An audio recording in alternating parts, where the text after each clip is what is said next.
Bismillahirrahmanirrahim. Assalamualaikum warahmatullahi wabarakatuh. Sekejap saya buka video bagi nampak muka sikit lah. Okey, Rod. Okey. Sebelum tu, Prof. Ya, saya serah pada pengurusi, Rod. Right. Okay. Right. Assalamualaikum warahmatullahi wabarakatuh and selamat pagi semua. Alhamdulillah kita bertemu lagi dalam another online training yang dianjurkan oleh e-learning unit Data and Digital Development Center Ecosystem Digital dan juga Center of Development Talent and Innovation. Bersama kita pada pagi ini adalah Profesor Dr. Saleh Abdul Rashid dari Pusat Pembangunan Kepimpinan Pendidikan di mana bidang kepakaran beliau adalah pendidikan dan juga pembangunan manusia. So Prof will deliver his talk entitled E-Assessment, Feedback dan juga Forward. So Prof Saleh, tanpa membuang masa, saya hand it to you. Alright, thank you. I go through the needs of the participants. I don't think okay. I can speak both, but I think there was Prof. Wilson Pang is also there. Prof. Wilson Pang, is it okay to speak in Bahasa or you want me to speak in English? Prof. Wilson Pang, hello from Sabah. Dr. Wilson, are you there? Or Dr. Wilson participate? I not in. Mute. Okay, I'm sharing my screen at the moment.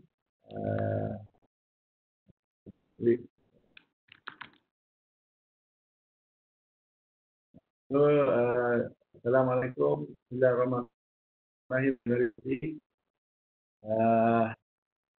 First of all, thank you for the introduction from the chairman, and on top of that, thank you also to Surah who invited me to share on e-assessment.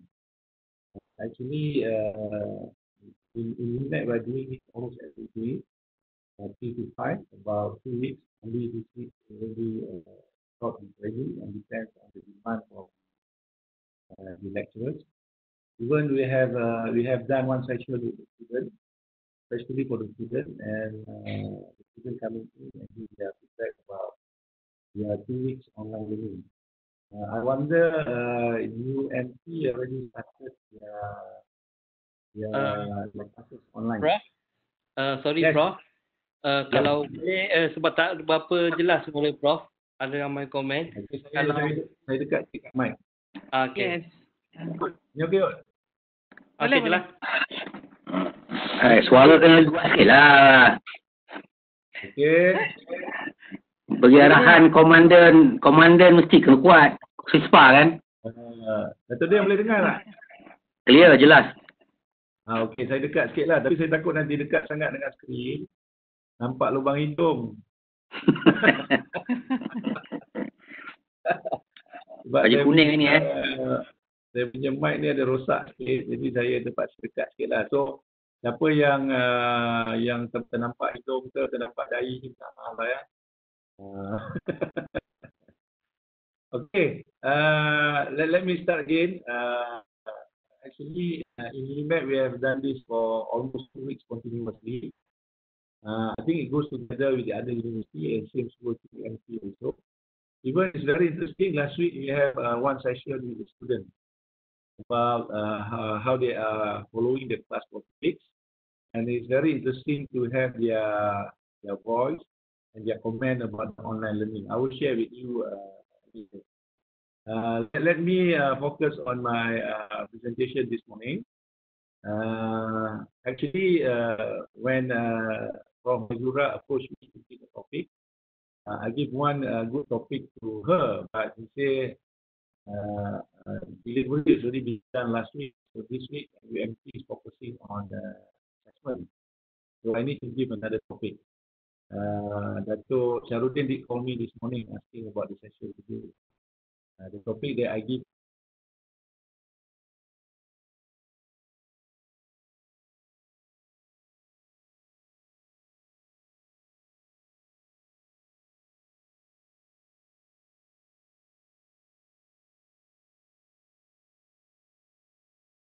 Oh, ada problem.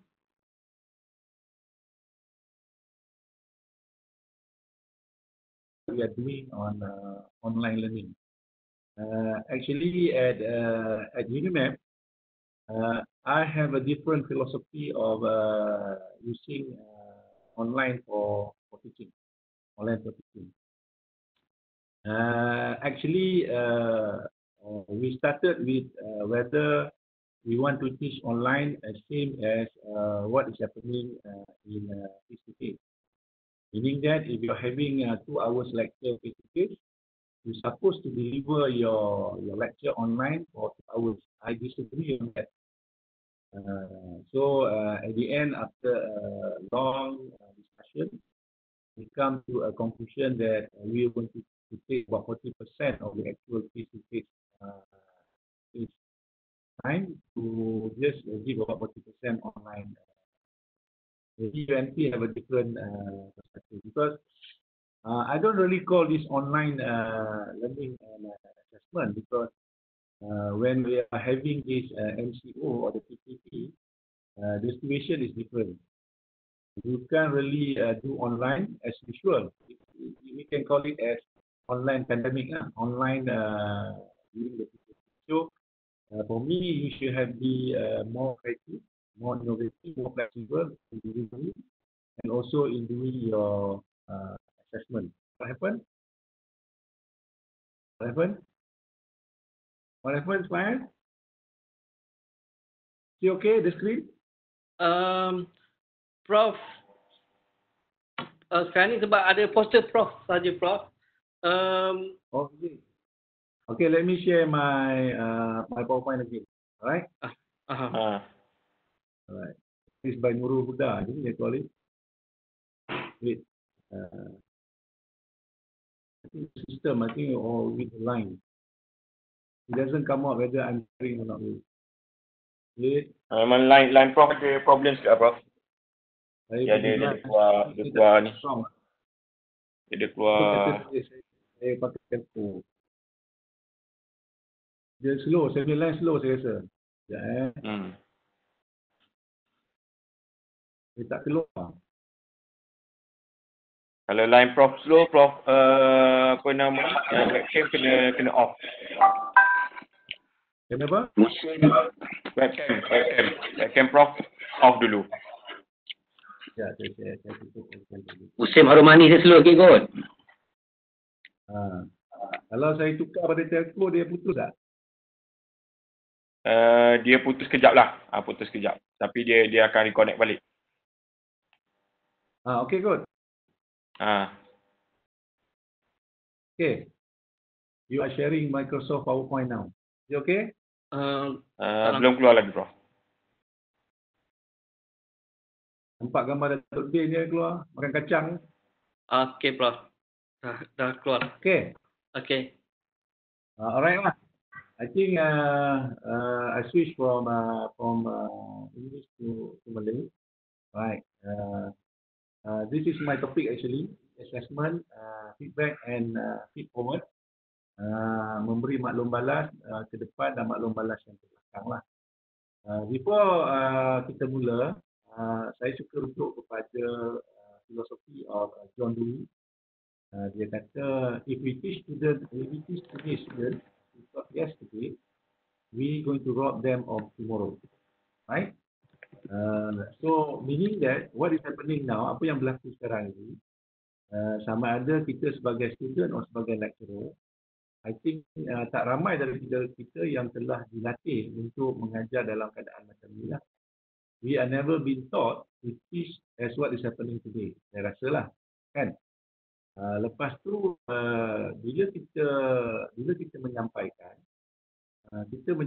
seperti mana kita diajar dahulu oleh pensyarah kita. Jadi kalau kita mengajar student, seperti mana kita dulu ada latihan or anything to do with teaching and learning. So we need to rob them of tomorrow lah. Just keep in mind about this philosophy lah. Okay, by John Dewey. Right? Moving to the next slide. Kalau kita tengok di tengah-tengah tu yang berwarna pink sikit tu. Anybody yang moving forward, you have to remember the past and embrace the future.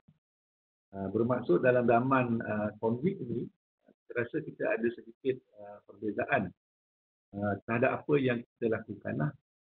Utamanya dalam kita melakukan saya sempat mengikuti some of the lectures by some of the lecturers online lah. Contohnya by Prof. Ozia from UUM talking about alternative assessment.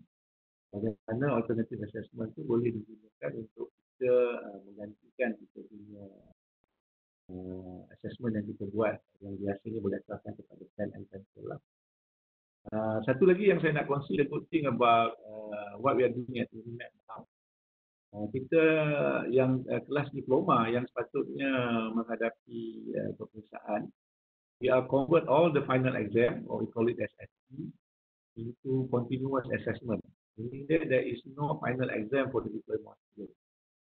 Even kepada kelas-kelas kita yang degree, yang berhasrat untuk menukar dia punya final exam kepada continuous assessment, boleh mengemukakan permohonan itu kepada pengurusan akademik dan diurusan pelajaran. I think almost more than half of the courses yang sepatutnya akan buat exam akhir pada semester ini telah convert kepada continuous assessment. Dia punya akronim SCA lah, continuous assessment. So most of the courses yang offered this semester, there will be no final exam. All being converted to continuous assessment.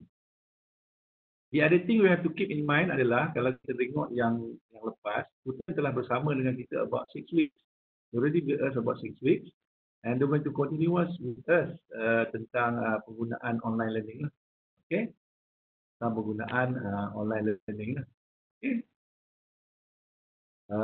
Online learning ni, jadi seolah-olah macam kita sedang buat PPG lah. PPG maksudnya kita sedang buat transformasi pembelajaran teradun lah. Transformasi blended learning lah. Sebab 6 minggu kita dah buat face to face. Now kita buat online. And it depends. Some of us maybe akan ada biasa. Some mungkin kepada siapa tu Kuala ni. Tak mute dia punya mic.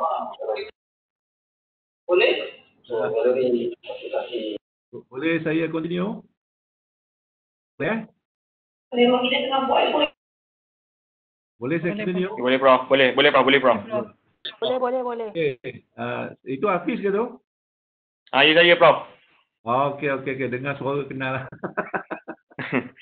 Tadi yang jadi bila kita bercakap tentang hari ini, kita kena lihat semalam, kita kena lihat hari ini untuk merancang esok lah.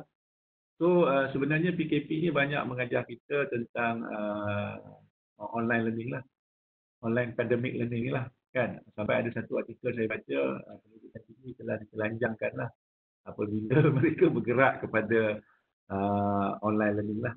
Okay. So kalau kita tengok slide ini, sebelah kiri itu you can learn from other people experience or what is happening now, and then kita boleh anticipate apa yang akan berlaku pada masa akan datang. Okay. Saya pergi ke slide yang berikutnya. Dia tak gerak lah. Siapa dah kontrol ni? Rahman boleh pergi next slide tak? Boleh pergi next slide tak? Prof kena control tu. Prof boleh control sepatutnya. Somebody is controlling. Saya tak boleh control kat sini. Apa? Notik ke? Saya tak notik pun. Okay. Oh, Ghazali Abdul Rahman. Okay, Prof stop dia punya tu. Stop dia punya apa? Boleh dah. Boleh okay, dah. Sebelum saya teruskan, saya suka ambil satu quote ni. Saya kata quote ni saya ambil daripada satu jurnal yang diberi oleh Prof Hayati pada UTM Johor Bahru. Saya suka highlight benda tentang panic buying ni lah. Sebenarnya bukan kita panik beli barang saja. Kita panik nak buat macam-macam disebabkan online learning ni lah. Dan kita sibuk dengan menggunakan teknologi lah. Actually we are transferring what we are doing physically into something that virtually lah. Apa yang kita rasa. Saya rasa bila kita kepada virtual ni, kita rasa kita lost control dengan kita tak dapat engagement tu lah, kurang engagement. Jadi perkataan yang kedua saya highlight tu, we refer to the design and assessment issue, sebenarnya merupakan isu yang besar yang perlu kita tangani lah. As a lecturer, kita ada tiga benda lah. Kita ada content, that is our curriculum, and then we must deliver and we must do assessment. So that the three things yang lecturer kena buat. It's the content, you must deliver and you must assess. Right? Jadi isu yang kita nak bincang banyak hari ini adalah berkaitan dengan assessment lah. Okay? Jadi di samping internet facility itu saya rasa banyak dah dibincangkan dalam siri-siri lain yang membincangkan bahawa kategori student inilah, kategori student ini boleh diklasifikasikan kepada 4 yang ada high bandwidth, medium bandwidth, low bandwidth ataupun yang without the bandwidth at all lah.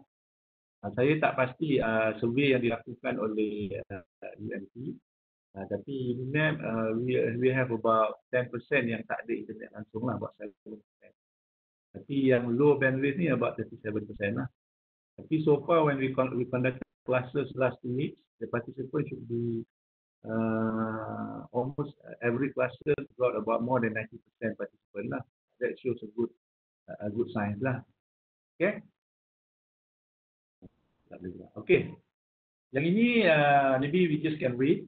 Actually we can do some voting about need and facts. I think we are very familiar with all the statements. Saya skip on ini. Saya sambung dengan memahami dulu konsep, definition, theories and framework about the assessment lah. So we can really understand the thing, and then we can really discuss how we need to do our assessment during our. I think these some theories we already come across for the course of assessment and back, right? Akhirnya saya suka tarik kepada this satu framework yang diberi oleh, saya lupa namanya, tapi dalam Journal of Educational Technology kita, when we are talking about online education environment, there is a few component that we must take care lah. That is the learners, the institution support, the instructors, and also the content. I think most of the content we already discussed in our previous lecture.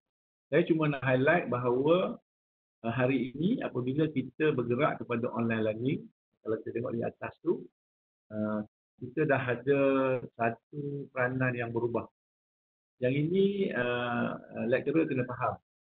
If we are changing the rules, kita dah berubah peranan kita sebagai tenaga pengajar yang mengajar secara face-to-face dengan satu bentuk baru yang online yang kita tak pernah mungkin dilatih sebelum ini, kan? Dan saya rasa kita nak panggil ini transformation ke transition. Saya lupa suka panggil ini sebagai transition lah. Transition maksudnya adakah apa yang kita amalkan hari ini kita akan amalkan dalam semester-semester yang akan datang. That is transition lah. Tapi kalau kita transform, maksudnya by next semester we are not going to do any face-to-face atau kita akan buat blended. And for sure kita punya teaching style juga berbeza, kita punya time management juga berbeza. Saya berpegang kepada falsafah yang di sebelah kanan tu, teach less tapi student learn more. Bermaksud kalau kita nak buat online learning, anything to do with teaching and also assessment, we should do less and tetapi benefitnya banyak kepada student. For example lah, when you are teaching face-to-face, you are taking 2 hours lecture. Are you going to give 2 hours lecture by VC, video conferencing, the same as what you are doing on face-to-face? Saya tak percaya yang itulah. Sebab saya faham student ada masalah dari segi data dia, student ada masalah dari segi capaian dia. Student mungkin ada masalah, lepas ni dia ada kelas lagi, dia ada kelas sebelum ni. So kalau you mengajar 2 jam, sebelum ni pun dia 2 jam, lepas ni pun dia ada 2 jam, ada thing so the thing going to happen. So saya rasa kita mungkin kena kurang mengajar, tetapi banyak bagi peranan itu kepada student dengan combine di antara synchronous dengan asynchronous lah. So that's why less is more itu sangat penting. Satu lagi saya tak pasti sama ada falsafah bila kita buat assessment kepada pelajar ini. Saya suka kepada falsafah kita flexible on our deadline. iaitu kita lebih luas, lebih fleksibel kepada masa-masa yang kita tetapkan. Contohnya, apabila kita convert final exam kepada continuous assessment, berapakah jangka masa yang kita berikan dari segi pengiraan SFT contohnya. We have the decision to make. Kalau final exam itu 3 jam, kalau kita nak bagi dia continuous assessment, is equivalent to 9 to 11 hours of doing some work. So bila kita convert kita punya final exam kepada continuous assessment ataupun alternative assessment, masa yang diberikan kepada student untuk memudahkan tugasan itu adalah 9 hingga 11 jam. Kita boleh pecah-pecahkan kepada 3 continuous assessment, tak ada masalah, 3 jam, 3 jam, 4 jam, itu boleh. Tapi masa yang kita berikan, namun walaupun masa yang kita berikan itu telah fix ataupun kita dah bagi mesti hantar sebelum pukul 5, as a lecturer, as we are embarking into online education, we need to be flexible on our deadline. Satu lagi falsafah assessment yang saya pegang dalam online ini adalah kita terpaksa memberi ruang yang banyak kepada student to realign and to redo. Redo dan align, maksudnya selepas mereka hantar, selepas deadline ataupun selepas time frame yang kita bagi, we have to give them another chance to do their amendment to align balik itu, kita boleh bantu dia. Yang ini kita rasa normalnya macam kita lah, selalunya bila kita hantar sebarang dokumen, kita share, lepas tu kita tengok balik, kita dapati ada dokumen yang kita tambah, ada kesalahan ejaan dan sebagainya. So kita bagi ruang untuk pembetulan. So my philosophy on online assessment is to redo, realign and be flexible dia punya time frame yang dia bagi kepada student. Itu yang Gregson ini menceritakan tentang. Okay.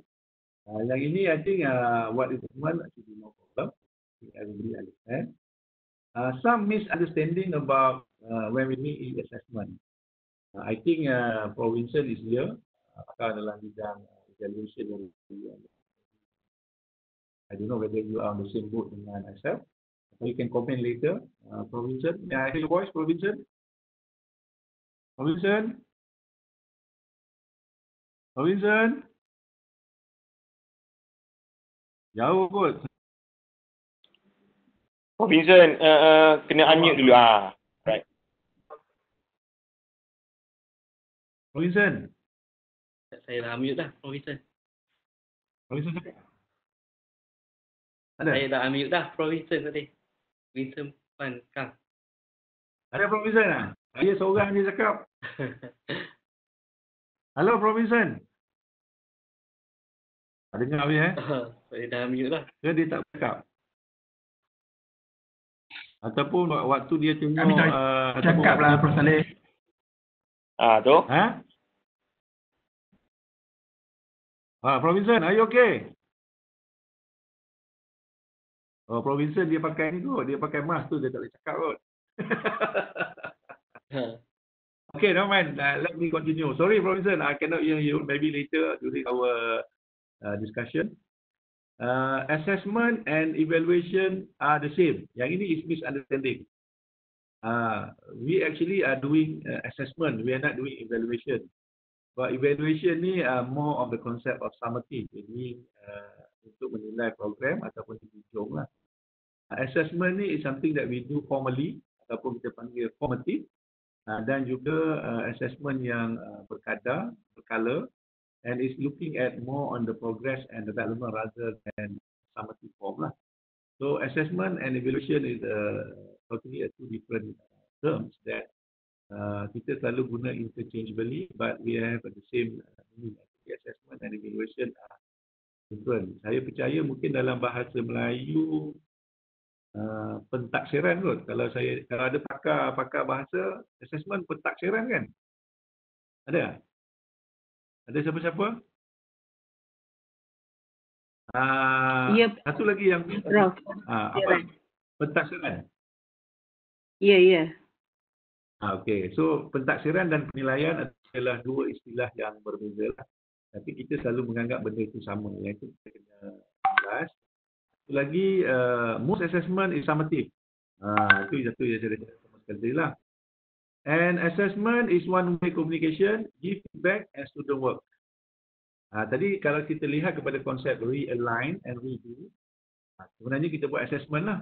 Tapi kalau kita dah bagi final mark, that is not assessment, that is evaluation. So kita tak sempat lagi bagi feedback. So sepatutnya bila kita buat online assessment, kita buat redo and realign, betul lah kita buat assessment sebab we are giving feedback to them. Satu lagi yang saya rasa pensyarah kena faham adalah when we are planning our lesson week by week, kita tak boleh plan kita punya lesson 14 week macam kita buat seperti mana biasa. Sebab when we do it online, next week punya kelas adalah bergantung kepada feedback yang berlaku pada this week. So the lecturer supposed to plan your teaching plan, your assessment plan weekly. You tak boleh plan kali 7 minggu ataupun 8 minggu ataupun 14 minggu. Bila kita embark into online, kita kena faham bahawa pengajaran kita, assessment kita nak buat continuous assessment itu bergantung kepada minggu ini. Itu dikatakan feedback minggu ini akan menentukan kita punya feed forward minggu depan. So you just cannot plan 7 weeks macam tu sahaja and continuously do it. Sebab kita percaya one size doesn't fit all dan student kita juga ada perbezaan, student differences. Kalau kita percaya kepada itu, apatah lagi when we are embarking into online punya delivery, we supposed to plan next week based on what is happening this week. You cannot plan as you are planning a face-to-face punya classes 14 minggu you punya plan pengajaran ataupun some call it as performa. Okay. Assessment is for grading purposes. Juga satu misconception lah. Pentaksiran ni bukan kita nak bagi grade sangat. Sebab assessment juga untuk melihat kita punya progress, untuk melihat pengajaran pengacara atau guru. Nak tengok progress pelajar supaya kita boleh realign balik kita punya. That's why saya rasa realign, redo and replanning itu sangat penting bila kita buat assessment. Okay? Dan selalunya bila kita buat assessment atau itu, kita nak bagi grade kat student. Itu juga satu konsep yang salah. Satu lagi konsep yang ini ada yang setuju, ada yang tak setuju. If assignments are grade, should deduct point. Sebab kita tak bagi markah kepada lewat atau cepat ataupun tak kira. Kita bagi markah based on the assignment yang dibuat dan kita buat evaluation lah. So this is some misunderstanding. We can argue on it. We can discuss on it later lah. Okay. Jadi yang ini perbezaan dari bagi assessment. Even bila kita kata tentang assessment, so ada yang dipanggil assessment of learning, assessment for learning. Macam kita punya konsep of dengan for ni saya rasa hidup untuk makan, makan untuk hidup lah. Okay, something like that lah. Okay, so assessment refers to any of a variety of procedure used to obtain information. It includes numerous types of measures of knowledge, skill and performance, usually in the service of learning. Assessment may have an evaluative component. For example, they may have some summative assessment, such as standard exam, but that plays a value of judgment of performance. Evaluation is a bit different. I think everybody is very familiar with this term, right? Okay. Now, before we start doing our e-assessment, I think this has been told to us almost by every speakers, by every facilitator. Before you start doing any assessment or any teaching or learning, get to know your learners first. Kenal dulu anda punya client lah ataupun anda punya student, right? So one of the fundamentals of good instructional design and assessment practice is to know your audience before you start designing anything. Saya percaya kita banyak didedahkan dengan banyak tools lah to do assessment and all that. Tapi before you decide to use any tools, get to know your learners first, right? Get to know your learners first by maybe asking this 4 questions. Who are they? Where are they? What sort of devices do they use to assess e-learning? And the last question is very important. What's their work environmental like? This is for keaslian, authenticity. Macam kita nak buat assessment, contohlah kita nak buat assessment by giving them some work, some case study work. You must understand that dia punya work environment sekarang ni dia confine kepada dia punya bukan saja hometown tapi hanya kepada rumah dia saja. So bila you bagi sebarang assessment kepada dia yang melibatkan high order activity, yang melibatkan case study ataupun something that dia masuk around dia house, dia rumah saja, dekat rumah dia saja, dekat apartment dia saja ataupun dekat persekitaran dia tu saja. You cannot bagi something, you so buat dia case study yang dia mesti terpaksa keluar. But you must understand the PPT punya order dan sebagainya. That's what I mean. Get to know your learners first before you give them some assessment lah. Okay? Now, satu yang kita kena buat selepas itu adalah kita kena plan and prepare resources dan teknologi. Right? Saya tak pasti sama ada yang mengikuti kongsian ini, ada tak anda merubah ataupun align balik kita punya learning outcome? Sebab ini akan ada kaitan dengan kita punya aktiviti. Contohnya macam at Internet, we are really follow the manual of the TUC. Mungkin ada UMT ataupun technical university ataupun fakulti-fakulti yang ada professional program where you are being accredited by the professional program. Compared to some other program yang just based on MCA. Ingat kita pun dah jumpa beberapa sekolah daripada MCA yang bersifat advisory lah, yang bersifat saranan, tetapi terpulang kepada universiti untuk ataupun senat untuk membuat keputusan. Sebab saya rasa bila kita lihat identifying the intended learning and purpose of assessment, kita kena tengok kita punya intended learning outcome, kita punya CO ataupun IIO itulah intended learning outcome. Sebab saya percaya mungkin ada di antara apa yang telah kita nyatakan kita punya CO itu tidak mampu ditangani oleh teknologi ataupun online. Jadi mungkin kita kena retune lah. So kita punya belum taksonomi pun mungkin kita kena ubah yang berasaskan kepada teknologi, bukan berasaskan kepada face to face lah. Okay? Dan kita kena faham yang poin yang terakhir itu, kita kena lihat what the student can and are not able to do. Sebab kita berpaksikan kepada konsep OBE, outcome based education. Outcome based education only fokus kepada what the student be able to do. So rather than what the lecturers be able to do. That's why saya kata tadi, kalau kita ada VC selama 2 jam, kita saja yang beraksi di depan kamera ataupun di depan kita punya laptop atau tablet, itu menunjukkan the lecturers be able to, not the student be able to. So kita kena bagi banyak ruang kepada student-student untuk be able to do apa yang kita hasratkan. Okay? So that's why emphasis on what the student can and are not able to do rather than merely focusing. Meaning that kita kena bergerak kita punya paradigm daripada untuk mengukur banyak dalam bentuk mastery knowledge kepada performance.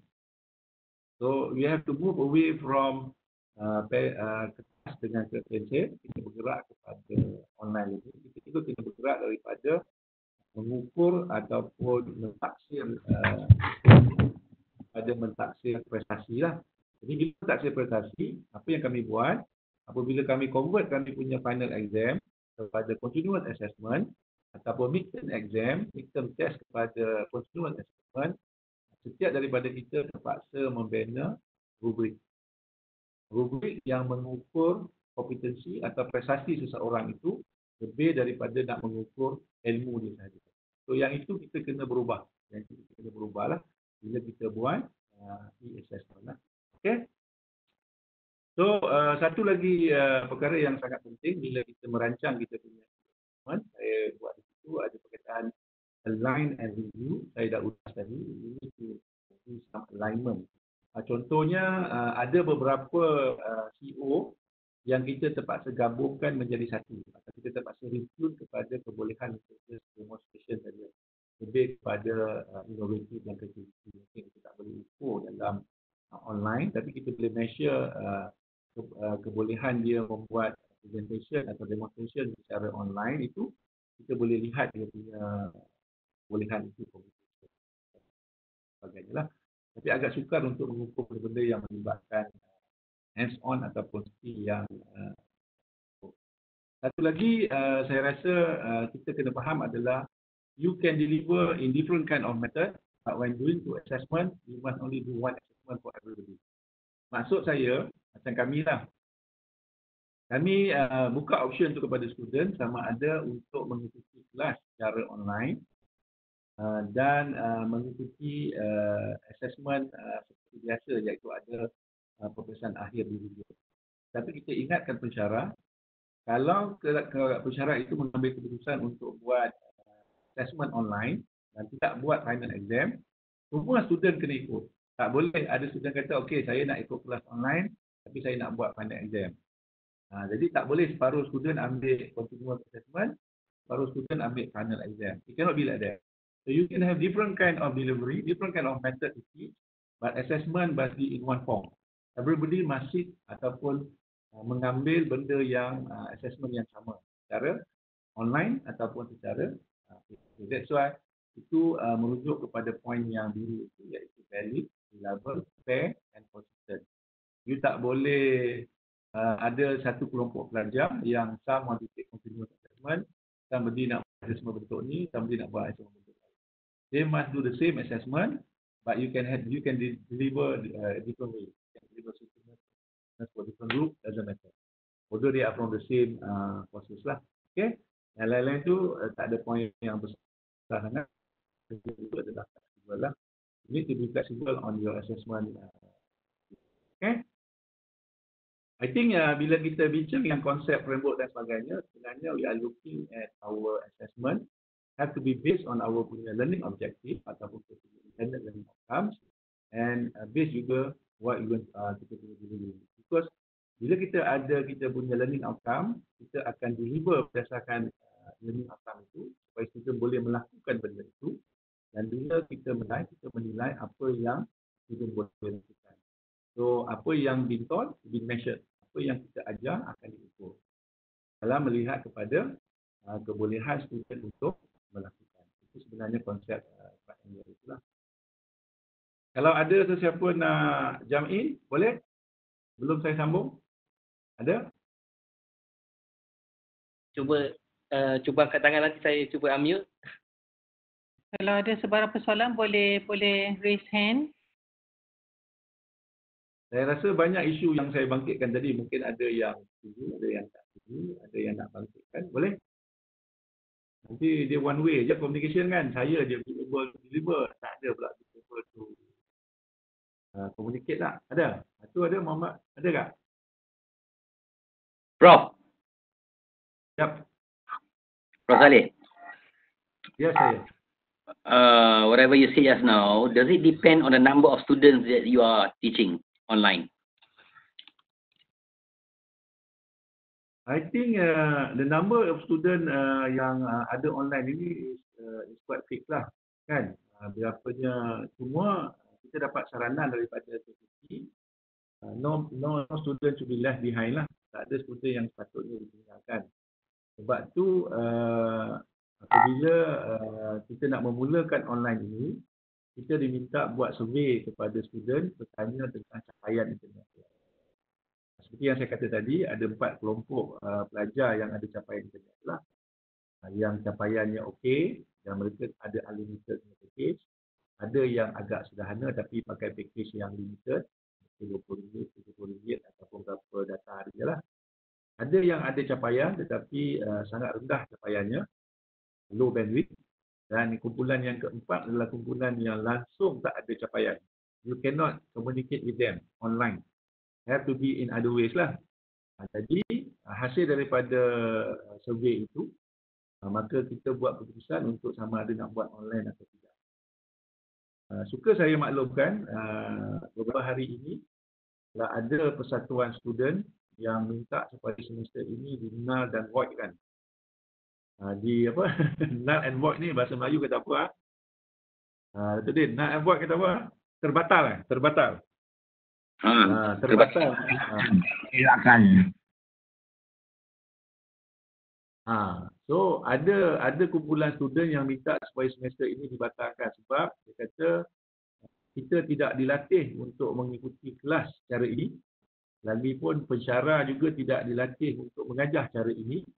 Jadi mereka dapati yuran yang mereka bayar, kelas yang mereka ikuti kurang nilai, less value. Dan mereka rasa macam tidak puas. Mereka rasa tidak puas. Mereka rasa ini akan mengganggu mereka punya keseluruhan mereka. Sebab tu ada universiti yang buat assessment tetapi hanya bagi keputusan pass and fail sahaja. Tak ada grade. Tapi di Malaysia ni memang nak bagi grade. Kita ni memang sinonim dengan grade lah. Dengan lulus tapi lulus cara macam mana. Kita tak mau dengar lulus saja. Kita nak lulus A ke, B ke, C ke, macam itulah. Jadi ada persatuan ataupun beberapa kelompok student yang mengatakan mereka tidak berpuas hati dengan kaedah online ini sebab nampak macam masing-masing tidak bersedia, baik di pihak lecturer ataupun pihak student. Dalam masa yang sama, mereka rasa nilai yang mereka dapat ataupun mungkin when we consider as knowledge that they got, dia kata knowledge yang dia dapat tu sangat minima dan tidak bernilai, dia kata. Malah Persatuan Pelajar Antarabangsa di Kuala Lumpur telah membukakan satu memorandum kepada pihak universiti mereka, PTS lah, supaya yuran mereka dikurangkan ataupun yuran mereka itu dikurangkan ataupun mereka minta supaya kelas dibuat dalam cara face-to-face apabila MCO ini ditamatkan. So bermaksud soalan tadi itu, bilangan student ini bergantung kepada cara kita nak menyampaikan. Kalau kita rasa semua student kita boleh ada akses internet, yang mana kita rasa tak mungkin, bermakna kita kena banyak buat asynchronous e-learning lah. Kalaupun kita buat synchronous e-learning, kita kena record, kemudian kita kena edit, kita kena masukkan kita punya portal atau LMS, dan student-student yang capaian rendah itu boleh. Ataupun kita gunakan kaedah capaian yang rendah lah, guna WhatsApp ke, guna Telegram ke, ini yang pakai teks sahaja, tak ada video dan sebagainya. So saya rasa bilangan student ni kita tak boleh nak kawal sangat tu, sebab dia bergantung kepada student yang telah berdaftar kepada kita pada semester awal dahulu, iaitu yang kita telah buat masa face-to-face. Contohnya kalau kita nak pakai Google Meet, kalau kita tak ada lesson enterprise, ada banyak features yang kita tak boleh buat, dan juga kita cuma boleh dapat student sekitar 250 sahaja. Lebih 250 student tak boleh masuk. Kan? So bilangan student ini satu benda yang kita boleh ambil kira, tetapi yang lebih penting adalah capaian internet itu sendiri. So macam di UMT misalnya, ada tak pelajar yang langsung tak ada capaian internet? So apa tindakan kita kepada student? Adakah adil kita melaksanakan kelas ataupun tidak dapat tak dapat akses, tapi kita continue kelas dan kita minta student ini untuk menangguhkan semester mereka, ataupun kita hantar secara post yang agak berbeza dengan student-student yang ada capaian.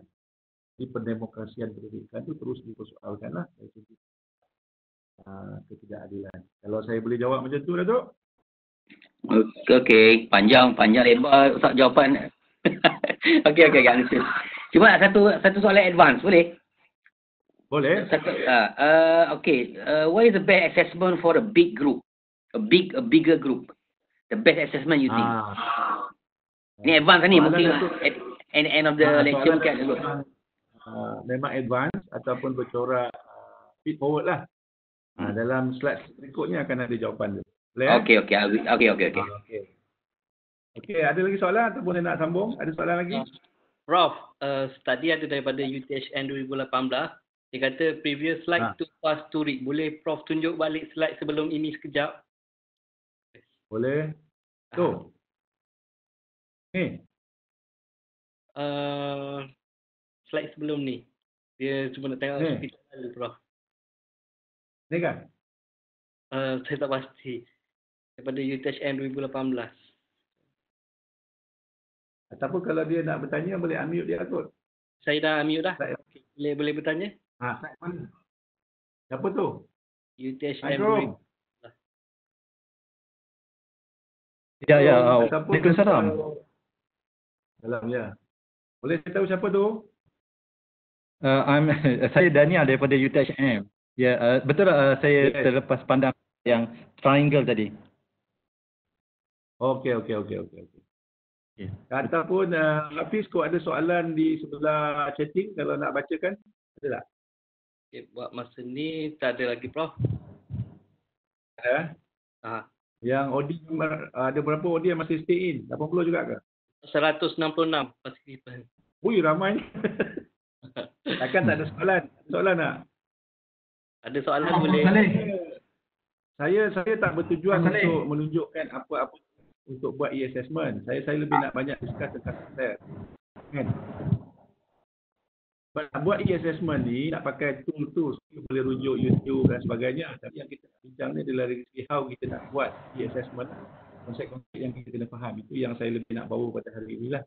Okay? Assessment triangle ini menunjukkan konsep. Ya, saya. Saya Hamdi Deputy. Saya cadang urus dia kalau boleh letakkan slide ni di mana-mana cloud, sama ada Dropbox ataupun Google Drive, nanti kita boleh tengok. Ada orang tertinggal lah, masing-masing boleh tengok kan. Terima kasih. Alright. Tapi saya percaya bila guna Webex ni dia akan masuk ke Google Drive kan? Kami ada untuk video ni kami punya FT Sport Learning dengan kami punya Oasis lah. Saya percaya nanti UMT akan dia akan masukkan dalam dia punya ni kot.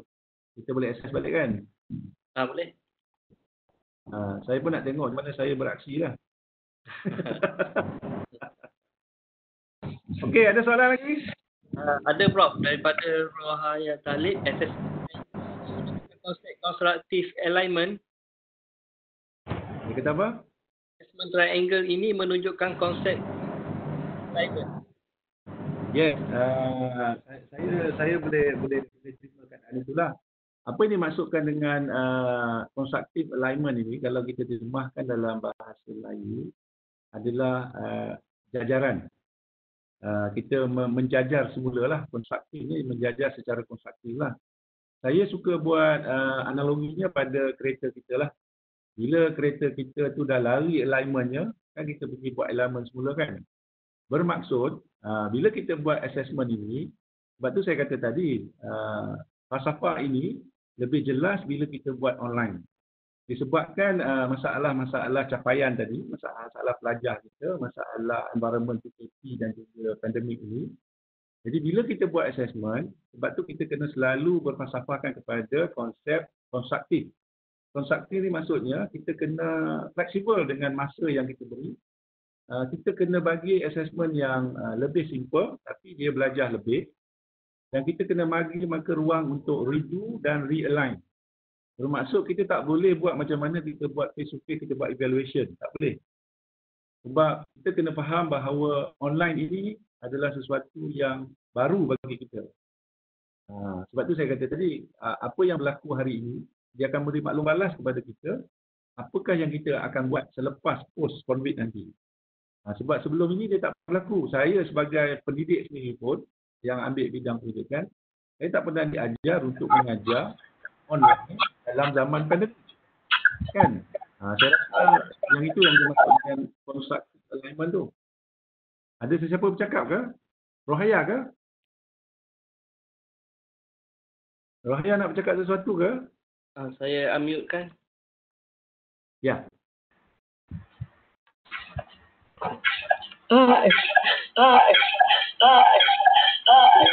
Ya, saya. Saya rasa kita baca soalan daripada chat room tu boleh tak Andi? Boleh. Okey Prof, saya bacakan ya. Daripada Muhammad Hafiz Abu Hassan, antaranya, Assalamualaikum Prof, saya ingin bertanya berkenaan dengan cara terbaik untuk menggabungkan beberapa learning outcomes menjadi satu jika ingin dijadikan satu LO. Concern saya berkaitan dengan CQR report yang perlu dibuat nanti. Betul. Yes. Saya rasa benda itu juga dibincangkan di peringkat nanti di NEP.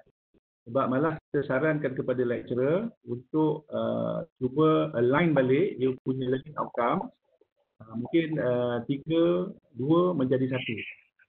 Bermaksud dengan satu assessment, you boleh mengukur 2, 3 learning outcome.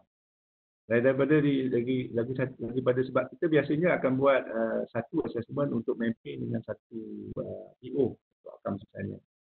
Lagipun kita merujuk kepada saranan yang diberikan kepada kita oleh MPA. MPA memberitahu kepada kita boleh buat penambahbaikan ataupun mengubah suaian bergantung kepada kelulusan senat, dan mereka akan terima benda ini adalah kerana masalah yang kita hadapi sekarang ini, iaitu online zaman PKP. Jangan samakan online yang bukan zaman PKP. Sebab online zaman PKP, student tak boleh bergerak. Student tak pernah ditanya. Sebab kalau kita buat online biasanya dalam bukan zaman PKP, biasanya student boleh bergerak, boleh cari capaian. Mereka boleh pergi ke Starbucks dan sebagainya. Ataupun mereka berada di kampus. Kampus ada capaian internet. Tapi sekarang ini kita ada kelompok pelajar yang berbeza. Kalau kita nak stick kepada kita punya learning outcome yang sedemikian, kepada mereka-mereka yang punya capaian yang rendah, tak ada capaian langsung, yang berada di tempat lain, yang tak ada, yang tidak bawa balik laptop ke, tak bawa balik bahan ke, tak boleh pergi library ke, tak boleh pergi mana-mana untuk buat sesuatu assessment yang kita nak, tak boleh pergi lab dan sebagainya. So kita rasa perancaran diberi kelonggaran untuk lebih fleksibel dan inovatif. Sebab tu saya rasa tadi, banyak yang telah menukar mereka punya assessment kepada continuous assessment. Continuous assessment bermaksud berterusan yang ada konsep redo, realign constructively supaya penyampaian ilmu dan juga pembelajaran itu berlaku hasil ditunjukkan daripada assessment itu tanpa menidakkan nilai kualiti pengajaran dan pembelajaran tersebutlah. Saya faham. Sebab kami di UDMAP pun menghadapi masalah yang sama, khususnya merujuk kepada khusus-khusus di bawah kejuruteraan yang tertakluk kepada nak bagi SAR report kepada EAC. Tapi kita diberi kelonggaran untuk lebih inovatif. Sebab tu saya cadangkan, kalau kita boleh buat assessment kita bukan berdasarkan evaluation, tetapi yang berdasarkan performance yang ada rubrik. Bila ada rubrik, kita akan nampak mereka mencapai the minimum, tetapi ada juga yang boleh mencapai lebih tinggi kalau mereka boleh sampai kepada kuadran yang nombor 4 lah, contohnya daripada lulus, kepada baik dan cemerlang. Sebab tu kita kena ada rubrik tu. Mungkin sebelum ni kita ada skema pemarkahan. Jadi skema pemarkahan itu kita tukarkan kepada rubrik. Jadi dia masih lagi menjawab keperluan report kepada EAC ataupun kepada badan profesional. Tetapi kita mengambil kira flexibility, creativity dan menggabungkan beberapa CO itulah. Itu pandangan saya dan apa yang kami buat di UDMAP. Okey. Alright, Prof. Ada lagi soalan regarding to yang online assessment tadi. Dia kata boleh share kaedah penyediaan online assessment dan how the alignment has been made, dan juga boleh share sample of rubric. Okey, sampel rubrik saya bagi satu talk yang berasingan. How to develop a rubrik, sebab rubrik ni ada yang analitik, ada yang holistik, ada yang kriteria, ada yang deskriptor dia. Kalau kita nak cerita kat sini panjang lagi lah. Sebab saya bagi satu training khas kepada how to build up a rubrik dalam kita align kita punya CO kepada rubrik tu lah. So saya tak boleh nak share kat sini sangat lah. Jadi dalam slide yang berasingan. Tetapi di belakang nanti ada beberapa cadangan saya bagaimana kita boleh align kita punya itu ada level taksonomi yang kita boleh cadangkan lah. Boleh Okey, Dr. Umaymah. Ya, Prof. Okey, boleh saya continue sekali lagi? Yes. So far setakat itu sahaja soalan. So sehingga kini, so Prof continue dululah. Right. Okey. Saya sambung dengan challenges dan juga beberapa cadangan penyelesaian lah. Okay, challenges and how to strengthen the assessment lah. I think this statement very familiar to us. What get measured, get taught. So what get measured, get taught maksudnya we are measuring our learning outcome to the student be able to do. Dan kita sepatutnya mengajar untuk student boleh melakukan benda tu lah. Right? Kalau kita kata the student be able to analyze, kita mesti mengajar macam mana student be able to analyze, dan bila kita buat assessment kita nampak dia boleh menganalisis sesuatu masalah yang kita bagi. So what get measured, get taught. The second statement is assessment drives instruction, yet assessment is typically the weakest component of an e-learning program. Saya percayalah, saya sendiri pun dan kita ni memang the weakest component dalam kita buat online ini, especially zaman MCO dan PKP ini adalah the assessment part. Right? So why is this so? Ini dari challenge-challenge je lah. Sebab kita kena spend more time untuk stimulate and guide. Ini yang kita bincang tadi tentang constructive alignment. You have stimulate, kita kena ada satu cara baru dan kita kena jadikan kita punya assessment itu sebagai guide untuk kita plan the next step. So stimulus and guide menjadikan kita sesuatu yang kita kena jadi satu amalan. Kita tak boleh just ambil buat sesuatu assessment dan kita maklumkan markah tu dan simpan markah tu untuk masuk nanti dalam apa tu pemarkahan akhir.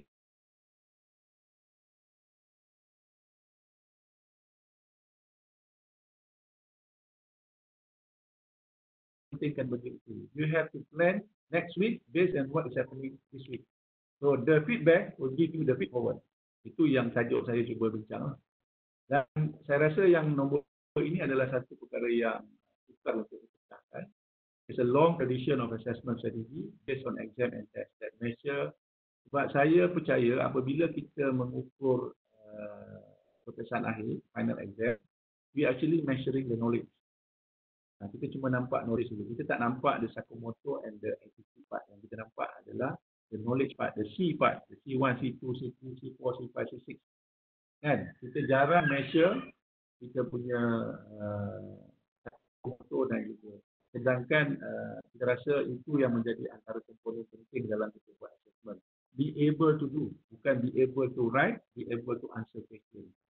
So, be able to do maksudnya we must see them, their skill, their practice, their Sakamoto part.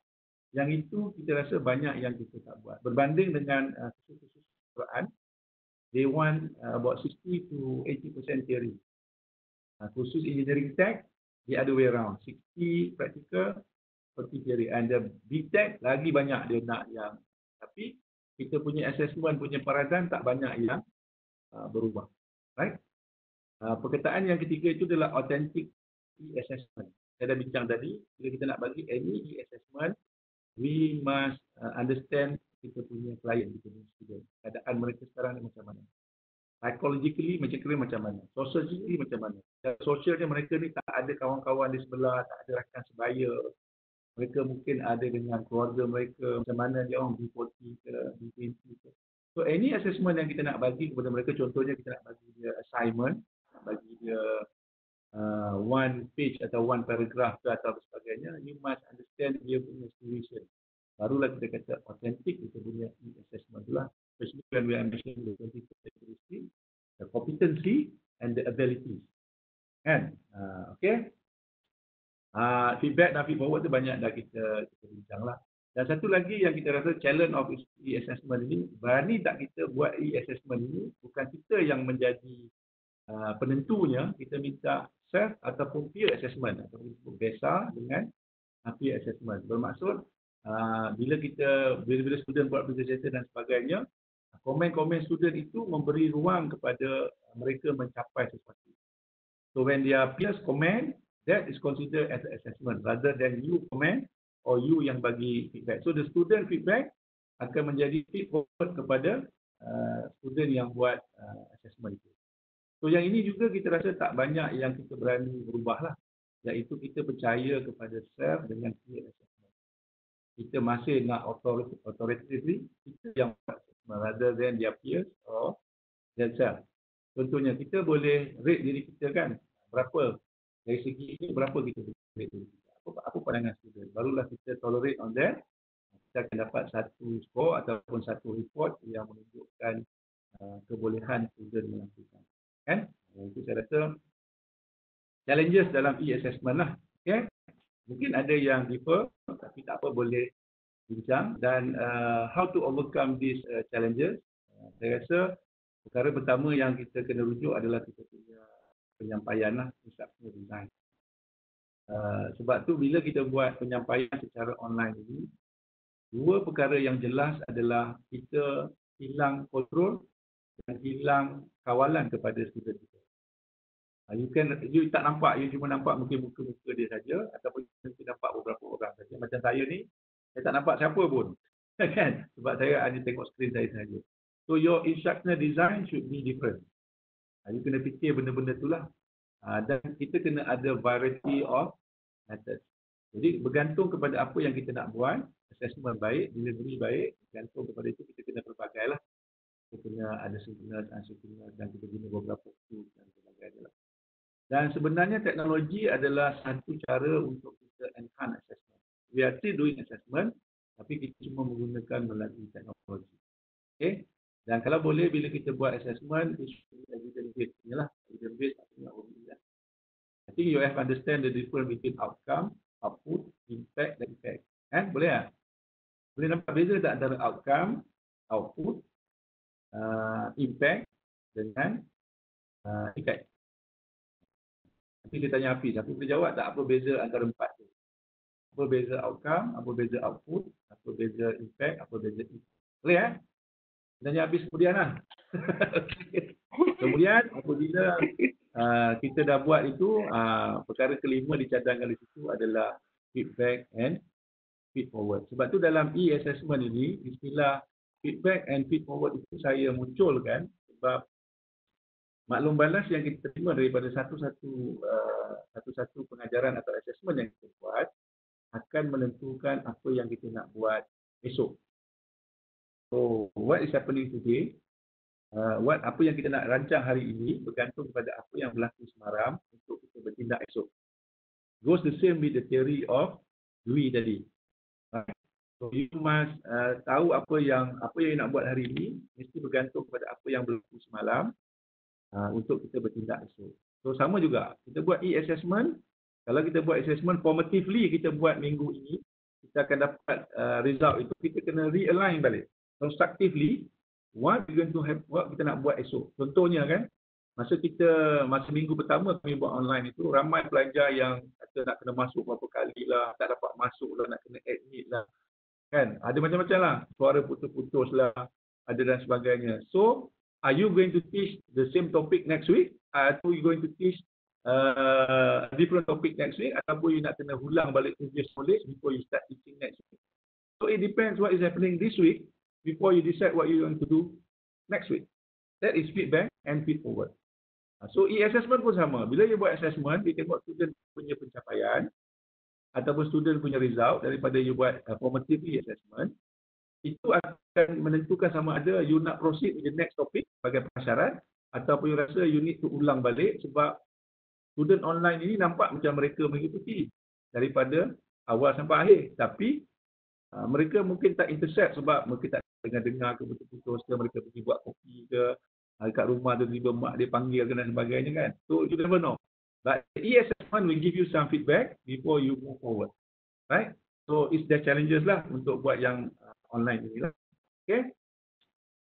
Yang ini saya rasa kita dah jumpa banyak lah. Bila kita nak buat e-assessment ini, dia akan melibatkan 5 atau 6 komponen ini lah. Saya rasa kita dah didedahkan dalam banyak training tentang digital content development di platform, kita punya club, online quiz assessment, synchronous and asynchronous dan sebagainya.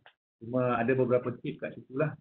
Saya pun terkejut lah. Saya ingat kalau ada game Mac di sini, saya minta kalian nanti komen pada saya tak berapa setuju lah yang mengatakan satu jam face to face hanya ada video selama tak lebih 30 minit. Saya tak faham yang tu dalam depan dasar pembelajaran negara. Kami di sini bincang kata macam tak logik je. Kan? Macam tak logik je. Kan? Saya tak tahulah. Nanti boleh komen lah kot.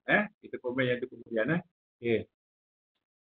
Ini beberapa approach yang mungkin ada kaitan dengan beberapa soalan yang dibagi tadi. Kita buat assessment. Bergantung kepada kita punya pendekatan lah. Kalau kita nak buat diagnostik, kita boleh pakai yang itu. Kalau kita nak showcasing material dan influence, kita pakai itu. Demonstrating kompetensi, kita pakai yang itu. Logging, micro tu kita boleh buat yang itu. Peer review, human marking, automated marking dan digital challenge. Satu lagi, konsep yang penting dalam e-assessment adalah kita kalau boleh, kita punya assessment itu boleh automated check. Macam kita buat Kahoot ke, kita buat Quizy ke, Automatic feedback itu bagi. Contohnya kan kalau kita buat Kahoot ataupun kita buat kuiji, dia akan beritahu soalan mana yang paling susah.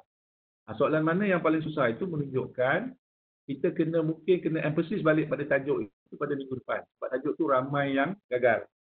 Contohlah, itu yang dikatakan automated feedback untuk kita decide what to do next week. Pasal bila kita buat contohnya Kahoot ataupun kuiji, itu kan kita ada beberapa soalan yang bertanya beberapa unit pembelajaran. Tapi bila kita buat assessment tu, ada satu soalan tu memang dia punya passing mark about 25%, 30% daripada student tadi yang mampu jawab soalan itu. Itu memberi feedback kepada kita, that topic need to be revised, need to be aligned, need to be constructively teach back supaya student boleh menguasai itu. Itu yang dikatakan automated feedback itu sangat membantu dalam assessment.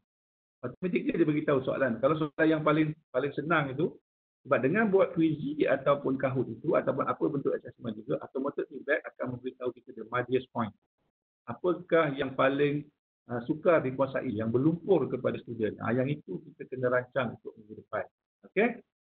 Saya terjumpa yang ini ada seorang lecturer saya bagi kat saya, dia kata Bloom Digital Taxonomy. Ada jumpa tak? Hafiz ada jumpa ni tak? Halo? Mana? Ada jumpa tak Bloom Digital Taxonomy ni? Belum digital taxonomy biasa dijumpa, Prof. Ada. Yang ini saya rasa nak jawab soalan yang tadi katalah Datuk dan juga seorang rakan kita tadi daripada tu, yang bagaimana kita nak align kita punya learning outcomes apabila kita menggunakan e-assessment lah. So kalau kita contohnya kita ambil yang tengah tu lah kan.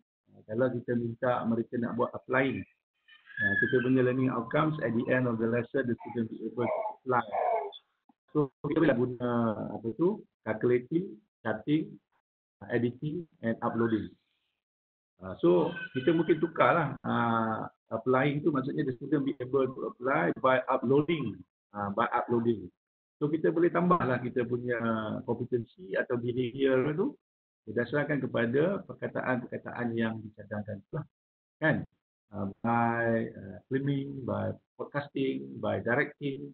So the student bila dia boleh mengarahkan, bila dia boleh buat podcasting, bila dia boleh blogging, kita rasa dia dah kreatif lah. So we can use e-assessment online untuk menyamakan constructively dengan kita punya learning outcome. So maybe you kena flexible, adapt, adjust supaya ianya masih lagi mengukur apa yang kita sepatutnya ukur, itu sah, tetapi dalam bentuk yang menggunakan talian. Itu saja. Ini cadangan yang diberikan lah, dipanggil Bloom's Digital Taxonomy. Kita boleh readjust, adapt, be creative, be flexible on kita punya learning outcomes and for our assessment yang kita nak buat secara dalam talian. Okay? Ini saya rasa membantu. Ataupun kita boleh nampak bila kita buat assessment ni daripada convergent dan divergent, daripada bila kita buat yang lots dengan effort lah, high order dengan low order thinking skill. Kita akan nampak bahawa kalau kita banyak guna multiple respon dari segi engagement dan sebagainya, mungkin kita dapat mengukur yang C1, C2, C3. Tapi kalau kita buat yang human beings, yang theory dan sebagainya, kita boleh bergerak kepada higher order thinking skill lah. Okay? Sebenarnya saya melihat kepada bila kita buat assessment, e-assessment ni, kita boleh klasifikasikannya kepada 5 yang besar lah, iaitu written assignment, online discussion, field work, test, quiz, exam and presentation. Yang ini biasanya 5 kategori yang mampu kita buat dalam talian ataupun online. So bila kita nak memilih yang mana-mana 5 ini, kalau kita tengok triangle tadi, kita kena lihat kepada learning outcome dan juga kepada kebolehan kita untuk deliver. Kalau kita tak deliver dalam bentuk membenarkan student untuk present, so don't measure presentation lah. Kan? Kalau you nak test just knowledge, I think test, quiz and exam should be okay. Kan? So ini 5 kategori yang kita boleh buat online bergantung kepada kita punya learning outcome dan bergantung juga kita punya delivery. Okey. Ini saya cadangkan apa yang kita boleh buat apabila kita menghadapi konflik ni. Saya cadang kita boleh kita jawab soalan Datuk Din tadi. Satu, kita boleh bagi kita punya assessment dalam bentuk open question. Open question. Maksudnya macam kami dah convert daripada final exam kepada continuous. So one of the continuous assessment yang kita cadangkan adalah open question. The learner respond freely. Bila kita bagi sesuatu masalah, problem solving open question, student boleh buat rujukan dekat mana-mana dia buat, dia nak buat kat Google, dia nak link kat mana. Ya? Dan kita rasa soalan yang kita bagi itu akan soalan yang lebih bercorak, tiada jawapan yang betul atau salah. Cuma kita nak tengok cara dia nak merujuk, cara nak dibagi argument dan sebagainya. Macam kita masuk debat ataupun bahas lah. Walaupun kita tak bersetuju dengan satu statement tu, tapi kalau kumpulan pembangkang, kita akan bangkang lah. Kalau kita pembahas ataupun bercadang, kita akan cadang lah. So open question, sebab isu yang besar juga dalam e-assessment adalah isu plagiarism, isu dan sebagainya. Kalau kita guna Google Classroom, should be okay. Ataupun kita ada Turnitin, kita boleh screen ataupun kita boleh lihat jawapan student itu berapa peratus dia punya plagiarism punya skor lah. Kan? Tetapi kalau kita bagi open question, saya rasa, tapi dalam Google Classroom pun dia limited berapa kali je kita boleh buat lah. Kalau kita ada 50 student, 50 orang kita nak screen, tak boleh. Kita mungkin boleh buat secara random ataupun secara terpilih. So a rich text editor is available and kita ada nak pakai apa inilah. Lagi kita boleh buat adalah close question. Close question ni banyaklah kita boleh buat online punya tools pun banyak. Satu lagi yang kita boleh bagi adalah projek. Projek ni, ingat projek ni kita kena bagi dalam konteks authenticity PKP. Mereka ni cuma boleh bergerak sekeliling rumah sahaja. So, kalau nak buat portfolio ke, e-portfolio ke, nak buat apa ke, writing up ke, nak buat survey ke, mungkin dia survey dalam kalangan keluarga dia sajalah. Tak bolehlah nak suruh survey jiran ke, ketua masyarakat ke, tak boleh. Itu yang kita rasa projek boleh, tapi faham dalam konteks siapa student itulah. Satu lagi yang ambil kira dalam kita nak bagi e-assessment ini adalah minimum dan maximum time allowance. Saya dah bagi contoh tadi, kita convert final exam ataupun midterm exam kepada continuous assessment dan apakah SLT-nya. Sebab kita rasa kita ada SLT persediaan membuat dan juga refleksi ataupun feedback selepas itu. So maximum time tu kita bagi macam itulah. Kami bagi kalau 1 jam bersama dengan 3 ataupun 5 maksimum. Tapi berbeza sikit kalau kita buat secara asynchronous. Kalau synchronous bolehlah kita bagi min max. Tapi kalau kita tak boleh dapat semua student online, dia bagi minimum maximum time, dia tak guna pakai kepada student yang tak boleh access. So you kena ada kaedah lain, kan? Lepas tu you kena bagi minimum score. Satu prinsip, bila kita buat sebarang assessment rubrik, semua rubrik itu mesti di-share dengan student. Student kena tahu di mana mereka perlu lulus, tahap mana mereka akan lulus. Student kena tahu. Dia tidak mesti skema yang kita saja tahu. Tapi dalam rubrik itu kita share dengan student. Untuk mereka dapat A, mereka berarti mampu melakukan ini deskriptornya ada, performance levelnya ada. Jadi minimum score itu adalah kalau mereka sampai tahap itu untuk dapat C, okey. Itu yang dikatakan rubrik tadi akan berkongsi dengan minimum score. So, open question, close question, project, minimum maximum time allowance dan minimum score merujuk kepada 5 kategori inilah. Bergantung kepada kita punya learning outcome dan juga kita punya delivery. Yang itu saya punya penekanan lah. Okay? Sikit lagi nak habis. Yang ini ada beberapa tips lah. Beberapa tips yang kita beri. Kalau tengok nombor 2 tu, use rubric to guide student activity on the discussion board as well as written assignment. So, kalau kita dah bagi rubrik kat student, kita dah share dengan student, kalau mereka masih gagal, sebab kita dah buat continuous assessment, kita dah buat constructive alignment, kita dah bagi time yang flexible, kita dah bagi ruang untuk redo dan realign, tapi kalau mereka masih gagal, itu mereka gagal untuk merancang untuk lulus. Tapi biasanya kalau kita pakai rubrik ni, semua orang akan adil dan semua orang boleh sampai tahap minimum lah. Okay? Yang lain tu saya rasa tak ada sangat masalah, kecuali yang last tu, look for appropriate opportunity to address the entire class so as to reduce the time spent giving them some feedback. Kan, kita berikan feedback ataupun nak bagi tak feedback yang berulang-ulang lah. So yang ini beberapa maklumat menurut Nicole dan juga Lane tentang kita boleh bagi feedback yang bagus kepada kita. Okay. The last point itu adalah provide information to teachers that can be used to help them shape the teaching for the next week. Dengan itu saya rasa tak ada masalah sangat.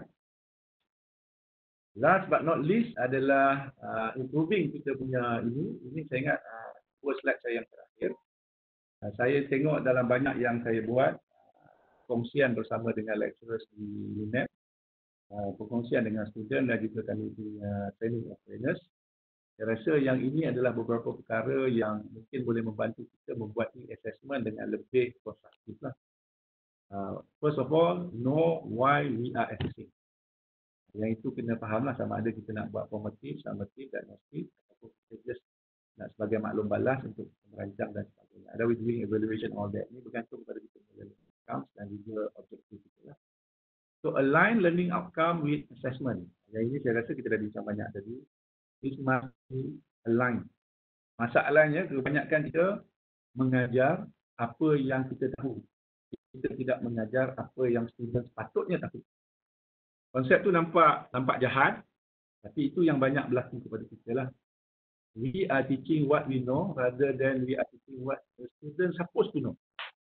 Kita mengajar apa yang kita tahu rather than kita mengajar apa yang student patut tahu. Apa yang student patut tahu menunjuk pada outcome je lah, learning outcome dia. Tapi dalam banyak hal, bila kita beraksi, kita memikirkan diri kita saja. Aku tahu yang ini, aku akan ajar yang ini. Sedangkan kita tak tanya pun kepada student. Sebab tu bila kita tengok kita punya report student di akhir semester, macam-macam komen dia bagi. Antara komen yang paling sinik yang saya pernah baca adalah mengapalah pensyarah ini dilahirkan untuk mengajar aku. Yang ini satu yang sangat tamparan hebat kepada saya sebagai lecturer lah. Tapi bukan saya lah. Saya bagi contoh yang kata mengapalah pensyarah ini dilahirkan untuk mengajar aku. Mengapa pensyarah ini tidak sealiran dengan pemikiran pelajar masa kini. So that's a few comment yang kita kena fikirlah, kan?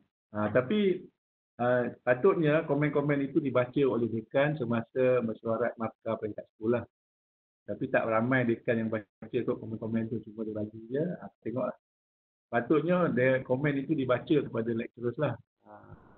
Tak semestinya komen itu betul. Jadi we can teach sempadan ataupun tindakan kita yang berikut. Malah kami cadangkan supaya bila kita buat formative assessment, dia sesuatu yang eksplisit tau. Eksplisit ni maksudnya dia berlaku secara spontan, dia berlaku secara tak sengaja. Dia give you the maklumat kepada you, dia bagi feedback kepada you tentang pembelajaran itu. That we mean by an explicit part of the instruction. Oh, jangan kata saya nak buat assessment sekarang. Kita tak mau cakap macam tu. Dia berlaku secara secara tidak sengaja. So do the formative assessment as an explicit part of the instruction. Okay? Dan juga dicadangkan bila kita buat e-assessment ni, measure learner performance rather than simply knowledge. Sebab tu saya kata tadi, kita nak tengok dia punya psychomotor, dia punya be able to do rather than measuring what they be able to answer, be able to write. Itulah. Okay. The other things about e-learning zaman COVID ini adalah authenticity is the key. Ini untuk meningkatkan kita punya reliability dan juga validity assessment kita lah. Kita kena faham student kita, keadaan student kita dan sebagainya. So authenticity itu, keaslian assessment itu dapat dijaga. Dan kalau kita boleh, kita kena fikirlah the right assessment for the job. Right assessment for the job bermaksud tools yang kita nak pilih tu, memang tools tu memang cantik lah. Macam-macam dia bagilah. Dia bagilah segala ni apport lah, apalah, behavior dan sebagainya. Tapi you must know the right assessment for the job. Contohnya kita faham kalau kita pakai Kahoot dengan PG, kita mungkin boleh memeasure benda-benda yang lower order difficulty sebab dia banyak dalam bentuk MCQ sahaja, multiple choice question. So kita kena pilih assessment ataupun tools yang betul untuk mengukur apa. Kan? So tak semua tools itu boleh buat dan tak semua tools itu student boleh dapat.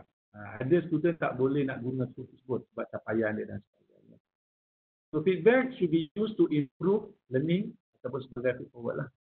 Dan satu lagi yang kita agak jarang melakukan adalah supporting and monitoring student learning. Kita banyak buat assessment, that's it. We got the mark, we got the feedback. Kita tak mengambil itu sebagai tindakan kita untuk next step, feed forward.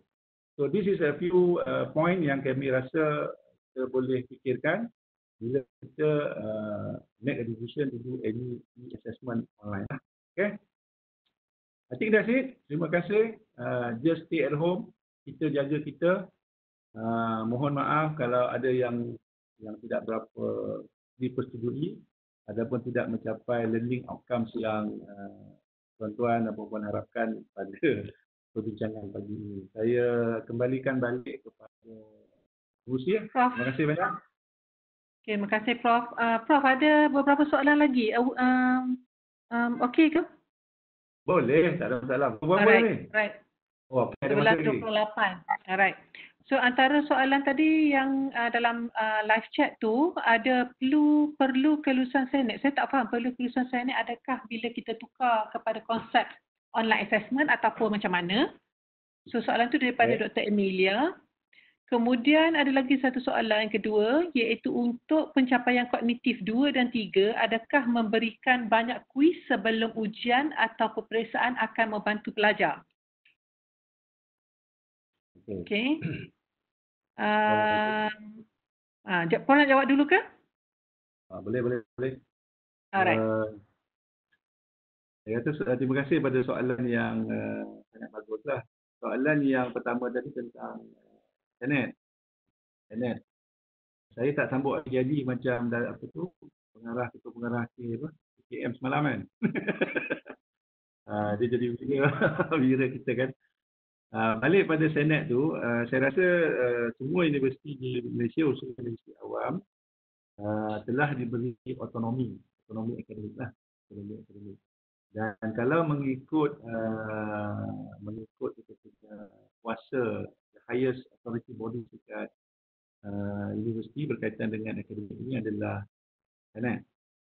Tetapi dalam masa yang sama ada program-program ataupun kita punya kursus-kursus yang kita tawarkan di universiti itu yang tertakluk kepada NTA ataupun badan-badan akreditasi lah. Jadi kami buat begini, apabila kita nak buat sebarang perubahan, biasalah dalam keadaan kita melaksanakan PCK juga, selepas daripada mungkin ada lawatan daripada profesor pelawat ke, lepas satu EAC buat aplikasi perlu ataupun kita buat internal audit dan sebagainya, kita akan disarankan untuk membuat sedikit ataupun beberapa perubahan. Dan sebarang perubahan yang kita nak buat itu, kita tak boleh buat sahaja di peringkat school. Kita kena bawa perubahan itu ke peringkat jawatankuasa perancangan akademik. Dan jawatankuasa perancangan akademik juga akan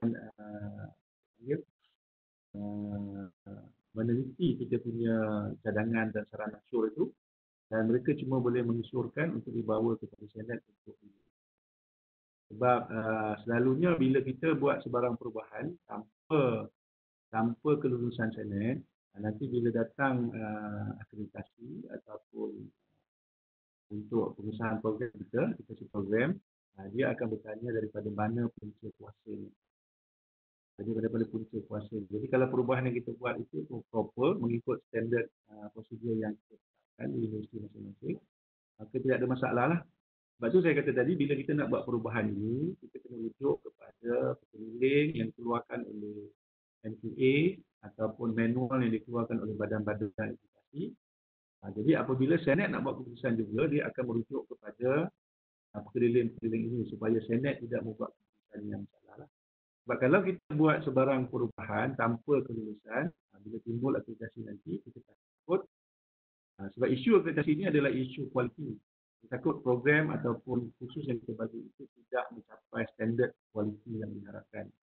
Sebab tu badan-badan profesional ada standard. Standard ni maksudnya ada minimum kualiti yang mesti ada untuk ditawarkan satu-satu program itulah. Sebab tu Senet itu merupakan the highest authority body dekat universiti. Saya suka merujuk misalnya yang depan dasar pembelajaran negara. Kalau kita kata dasar, magnetik ataupun nektar tak boleh buat sebarang dasar. Mereka cuma boleh buat kita panduan, guide boleh. Ataupun sebagai saranan sahaja pun boleh. Itu pun KPT yang keluar saranan. Sebab tu saya amat khawatir kalau kita mengambil tindakan merujuk kepada dokumen-dokumen yang hanya merupakan panduan tanpa mendapat kelulusan syariat. Jadi ada 5 masalah baliklah. Soalan yang pertama lah kalau saya boleh jawab. Soalan yang kedua tadi apa Dr. Muhammad? Soalan kedua, adakah untuk pencapaian kognitif 2 dan 3, adakah memberikan banyak kuis sebelum ujian atau peperiksaan akan membantu pelajar? Sebelum saya jawab yang itu, sebenarnya bila kita buat pop test ni lah, pop quiz ni kan, ataupun test-test yang bentuk dan sebagainya, ataupun yang kita buat selalunya kita buat dalam bentuk sistem lah, buat sistem kan. Sebenarnya apa yang kita lakukan adalah selama ini kalau kita lakukan secara dalam bilik, kita cuma tukar ke dalam bilik virtual saja. Test yang kita buat itu, kalau kita bagi kertas selama ini, mungkin kita convert kepada bentuk bentuk dalam Kahoot contohnya, yang masih sama, cuma kita buat dalam talian. Malah kalau kita buat test yang kita buat biasa dalam kelas dengan kita buat Kahoot itu, sebenarnya lebih teruk lagi kita buat Kahoot. Sebab Kahoot ini dia dalam talian. Satu, kita tak pasti sama ada semua student boleh mengikuti benda itu. Lepas tu, mungkin ada student yang boleh ikuti, mungkin dalam separuh pada ujian itu dia putus. Dia tak boleh jawab.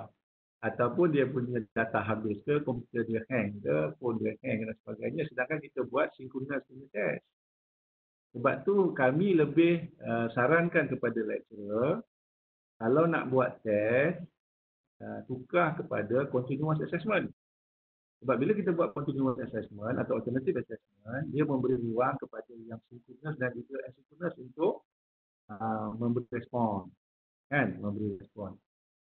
Dan saya rasa untuk memulakan mana-mana pengajaran, seperti yang saya kata tadi, apa yang berlaku minggu ini akan menentukan minggu depan. Sama juga, ada banyak lecturer yang buat kita panggil sebagai set induksi ataupun untuk memulakan kelas. Jadi untuk memulakan kelas, antara perkara yang sangat penting untuk kita merancang pengajaran adalah kita kena mengetahui tahap pencapaian pelajar sebelum ini. Kalau pelajar tak ada macam prasyarat lah. So bila kita dah ada maklumat tentang prasyarat, baru kita boleh mengajar seterusnya. Itu yang dikatakan constructively kita plan kita pengajaran supaya jajar dengan pencapaian murid dan perbezaan murid. Kita tak boleh mengajar seperti mana yang kita telah plan untuk 14 minggu. Dia takkan berlaku macam itulah. Sebab ada pelajar yang mungkin tak hadir, ada pelajar yang tertinggal, ada pelajar yang belajar secara kinestetik, ada pelajar yang belajar secara visual, ada belajar waktu malam, ada waktu siang dan sebagainya. So kita kena ambil kira previous knowledge untuk kita rancang pengajaran kita pada hari itu ataupun minggu berikutnya. Jadi quiz ataupun apa yang kita buat itu saya rasa memadai untuk kita mendapat maklumat tentang maklumat keboleh capaian pelajar pada ketika itu sebelum kita merancang ataupun mengajar seterusnya. Jadi test dan quiz itu sebagai satu cara formatif diagnostik untuk kita buat tindakan selanjutnya untuk kita fit forward lah. Kalau saya boleh jawab macam tu. Boleh? Boleh kot Prof. Ada few more question Prof. Boleh kita go through tak? Ada Prof boleh. Ada lagi masa? Okey. Kenapa dia tak tanya secara live? Tak tahulah dia orang tak nak tanya. Semua letak dekat live chat. Okey. Okey. Okey, ini soalan daripada Prof. Saya tanya. Tu ada. Boleh? Okey. Alright, boleh. Silakan. Prof. Saya Fadlina dari UPM. Apa khabar Prof? Baik. Dah jumpa ke kita? Kawan Meta kan suruh respon yang 10 minit tu. Itu saya bagi kawan-kawan dah. 3 minit. Sama. Okey, nak tanya sikit je. 10 minit. Yang tadi Prof kata tak setuju. 10 minit bersamaan dengan 1 minit tu? 1 jam. 10 minit online bersamaan 1 jam. Tu nanti kita discuss dalam grup Meta lah. Buat yang depan tu. Sebab saya punya review, pengalaman saya di Korea, 2 jam face to face, dia orang convert kepada 30 minit video. Dan 30 minit video itu, setiap satu video tak boleh lebih 5 minit. Bermaksud kuliah yang 2 jam, kalau divideokan, dia akan menjadi 6 video dengan 5 minit setiap satu. Jadi kalau pelajar mengikuti video itu sama ada secara sinkronus ataupun insinkronus, 6 video tadi yang berdurasi selama 30 minit adalah memadai ataupun sama dengan 2 jam bersemuka. Dalam review saya yang kedua pula, University of Oxford dan Cambridge dalam masa pandemik ini, mereka telah mengedit video yang 3 jam cukup kepada 30 minit sahaja bersamaan dengan itu. Saya punya pandangan adalah ini ada logiknya. Sebab biasanya ada perbezaan kalau kita mengajar secara face to face dengan kita mengajar secara online. Sebab kita mengajar secara online, kita sangat fokus. That is to do less with more. Tetapi masa kita belajar face to face, kita akan mengambil masa untuk tutup wire, pasang itu, pasang ini, sembang itu, sembang ini. Dia macam kita tengok wayang lah. Kalau kita tengok wayang yang dibuat dalam masa setahun ataupun 2 tahun itu, cukuplah untuk kita tayangkan kepada kita 1 jam sahaja. Sama halnya, kalau kita tengok drama pun, drama tu nampaknya daripada 9 sampai 10. Tapi dengan iklannya, dengan pengumumannya, sebenarnya durasi, kalau kita tengok di YouTube, tak sampai pun 15 minit. Jadi saya percaya, kalau falsafah kita, apa yang kita buat secara VC itu, sama dengan kita buat face-to-face, saya tak boleh terima lah. Bukanlah saya di again. Tapi saya kata memahami keadaan student, kita tak boleh buat video conferencing face-to-face sama dengan online. 2 jam face-to-face, 2 jam online. Saya tak boleh terima itulah. Dalam hal yang sama, saya pula hairan macam mana Meta ataupun kumpulan Meta membuat buku menyatakan 1 jam sama dengan 7 minit. 7 minit video untuk samakan dengan 1 jam face-to-face. Kami di sini kata, cukup ke? Yang itu kami agak skeptikal lah. Akhirnya kami buat keputusan itu panduan, kita boleh fleksibel, kita kreatif, bergantung kepada kesesuaian penyampaian kita. Malah kita cadangkan untuk blend di antara sinkronus dengan asinkronus. Contohnya, kalau you ada 1 jam kuliah, cukuplah sekadar 20-25 minit isi, yang lain tu buat guided learning untuk cukupkan SLP. Itu je. Okey? Okey, terima kasih Prof. Saya setuju sebab sekarang pun dalam video kita boleh buat aktiviti juga pakai H5P Card untuk interaktif video. Saya nak tanya soalan saya ada letak dekat chat tadi, boleh ke Prof? Mengenai digital taxonomy for psychomotor. Saya dah pernah jumpa sebelum ni yang belum taxonomy tu. Tapi saya memang tak jumpa untuk digital psychomotor and digital affective. Kalau kita pertimbangkan sekarang, dah jadi kebiasaan untuk submit video sebagai demonstration of acquired skills. Kita juga boleh gunakan video dan juga written form untuk expression of emotion dalam bentuk affective. Tetapi saya tak jumpa dia punya guide tu. So, any tips on this? Soalan yang baguslah. Yang saya jumpa yang tu sajalah, yang digital tu. Tapi saya rasa kalau kita buat digital tu,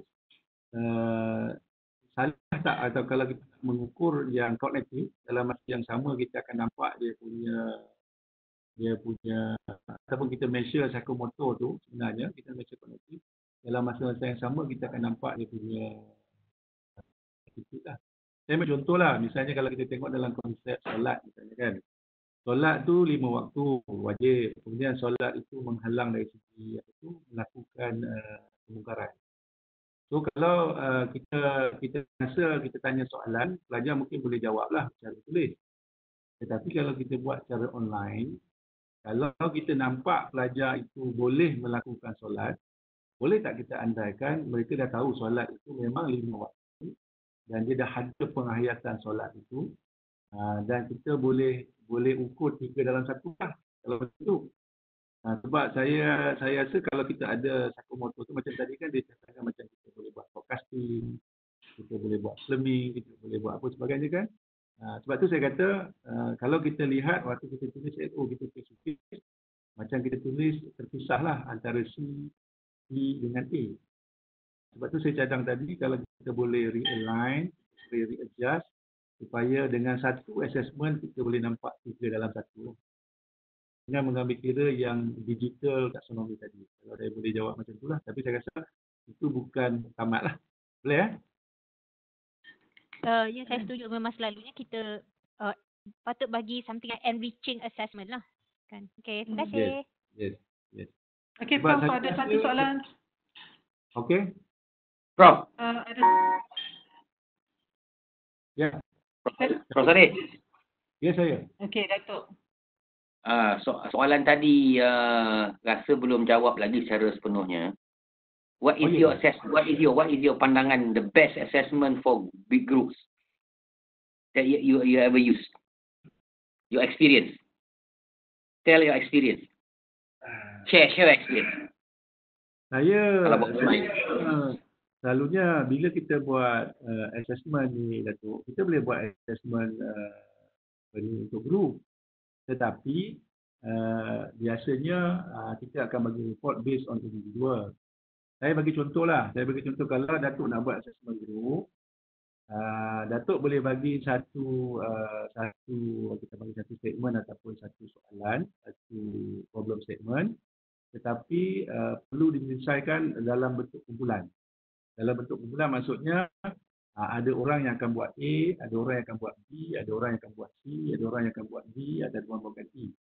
Yang maksudnya dia nak menyelesaikan satu masalah, tetapi kelima-lima orang itu kena contribute mengikut tajuk ataupun point yang ada assign kepada mereka. So dengan itu kita boleh measure mereka punya quality, kita boleh measure mereka punya communication, malah kita boleh measure mereka punya teamwork. Kan? Kita boleh measure mereka punya teamwork. Yang itu untuk bagi yang group work lah. Contohnya macam kita bagi projek tadi. Kita bagi projek tadi kan tadi ada kategori assignment tadi kan. Jadi kita bagi projek tadi, dia akan dapat membantulah kalau kita dalam bentuk kumpulan. Dan satu lagi, kita akan bagi kumpulan ini, kita refer kepada sumbangan kumpulan itu kepada rubrik.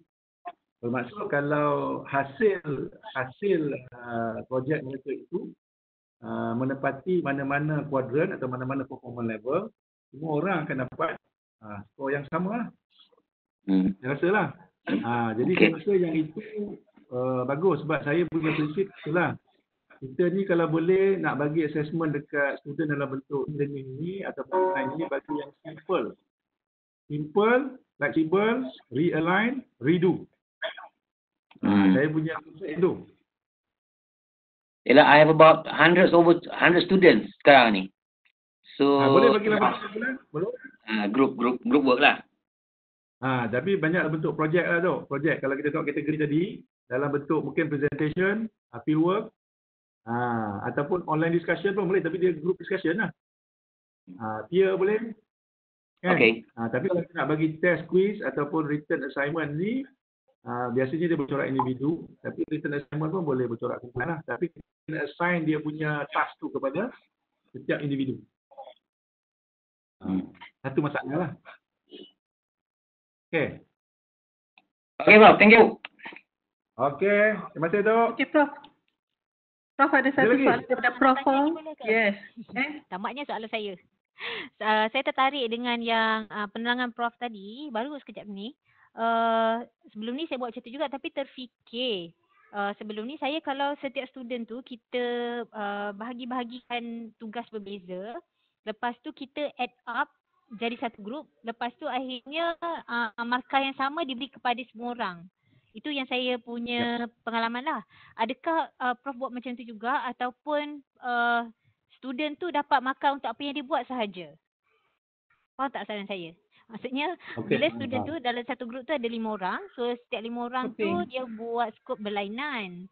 Jadi adakah Prof bagi markah untuk apa yang dibuat tu sahaja ataupun digabungkan jumlah untuk satu grup tu dan setiap orang dalam grup tu dapat markah yang sama? Macam mana kaedah terbaik? Satu lagi saya punya masalah adalah bila kita bagi dalam keadaan PKP ni kita bagi group work kan. Jadi student ini dia duduk terasing kan. Kalau kita bagi dalam bentuk group work yang kita bagi di kampus, mereka mungkin boleh lebih mudah untuk berjumpa lah ataupun menyelesaikan group work tu. Tapi sekarang ini mereka sudahlah perlu menyelesaikan group work. Lepas tu mereka ini duduk berasingan pula kan. Mereka mungkin berkomunikasi dalam bentuk yang biasa kita faham lah, sama ada cara macam ni ataupun telefon dan sebagainya. Saya rasa kita boleh buat dua dalam satu lah. Misalnya kalau kita dah bagi task A, B, C, D tu, kita boleh bagi apa kita panggil assessment kepada setiap individu berdasarkan task yang mereka sudahkan. Tapi kita juga boleh buat assessment kalau kita nak assess teamwork lah. Kalau kita nak assess teamwork, maksudnya kita kena lihat secara holistik. Walaupun kita ada secara berasingan. Jadi terserah pada kita sebab bila kita share rubrik itu dengan student, mungkin kita perlu nyatakan kepada mereka lah walaupun mereka membuat group work ataupun berdasarkan pada rubrik yang kita bagi. Tetapi task itu akan menentukan mereka punya contribution on the other part lah. Kalau saya boleh, saya terserah pada fleksibel ataupun kita mesti bercara lah sama ada you nak bagi 1 marks to the whole student. Sebab kalau kita buat group work dalam keadaan face-to-face, biasanya mereka menghantar satu assignment kan. Satu assignment, lepas tu mereka dah hantar siap. Lepas tu disediakan oleh senarai 5 orang. Kita bagi satu markah 5 orang lah.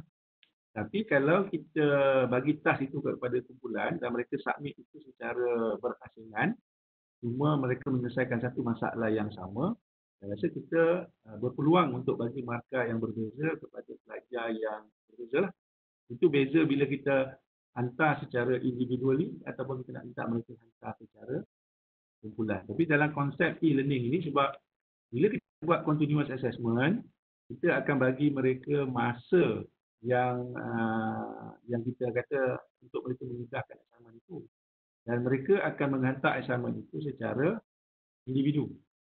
Walaupun tugasan kumpulan lah. Saya rasa kita boleh buat 2 dalam 1 lah. Ataupun 1 dalam 2. Boleh begitu, Prof? Boleh. Okay, thank you. Okay. Prof, I have another question from Prof Fong.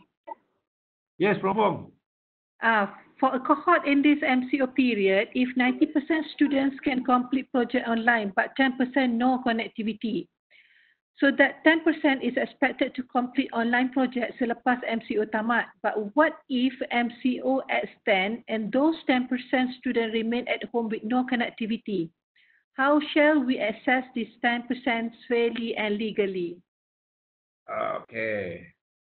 Saya rasa isu ini sama. The issue is the same. Saya rasa tadi you can deliver a different kind of method of teaching. You can somebody go synchronously, somebody go asynchronously. Doesn't matter. But when come to assessment, semua student kena buat assessment yang sama. Yep. So, kalau kita buat assessment untuk student yang 90% tadi synchronously, student yang 10% tadi pun akan buat assessment yang sama juga. Maksudnya, you tak bolehlah buat sesuatu yang synchronously punya assessment untuk 90% and you nak buat satu bentuk assessment yang berlainan untuk yang 10% tadi. Tak boleh lah. Sebab tu kita minta kalau boleh jangan buat assessment yang kita panggil yang synchronously ada dia punya kita panggil apa minimum dengan maksimum tadi lah. Kan? Kita minta anak convert kepada continuous assessment. Tapi kalau pelajar yang 10% tadi langsung tak ada capaian, mereka kemudian nanti datang nak buat kemudian selepas semua pelajar dah itu, yang itu kita rasa tidak ada iaitu melanggar konsep keesahan dan kebolehpercayaan lah. Kan? Sebab pelajar-pelajar yang synchronously dah buat dan mungkin pelajar yang tak synchronously ni bila dia datang kemudian baru dia dapat soalan itu, sedangkan soalan itu sama, kita kata itu tidak adil lah. Tapi dari segi masa kita boleh bagi. Minimum maximum time. Maksudnya you kena submit in between this time. Malah kami mengambil keputusan kalau pelajar yang langsung tak ada capaian internet ini, assessment mereka yang mereka akan buat itu sama dengan student yang akan buat juga, tapi dia bentuk dalam continuous assessment lah, dan yang kena habiskan dalam semester itu juga. Dia tak boleh, kalau boleh dalam minggu itu juga. Kita tak boleh bagi dia yang berasingan dengan tu. Sebab tu saya punya point tadi, delivery can be different, assessment must be the same. Jadi bagi kami, pelajar-pelajar yang kita langsung tak ada capaian internet ini, kita minta untuk mereka itu menangguhkan semester ini.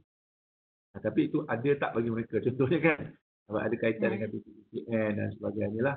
Ataupun kita minta mereka lecturer buat continuous assessment di mana sama untuk kumpulan yang ada capaian tadi, yang tak ada capaian itu sama ada kita hantar by post atau by courier. Jadi kita bagi mereka bentuk continuous assessment yang jawapannya bersifat open book.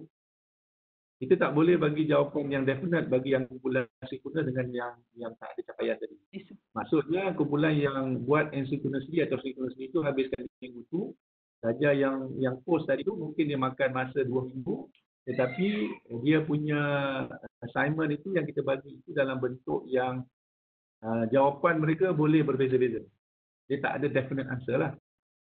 Kalau dia definite answer, maksudnya kita akan nampak ada gap di mana pelajar yang tak ada capaian itu mungkin dapat menghubungi kawan dia dulu ke dan sebagainya, akan ada unsur-unsur kesahihan kita buat assessment ini.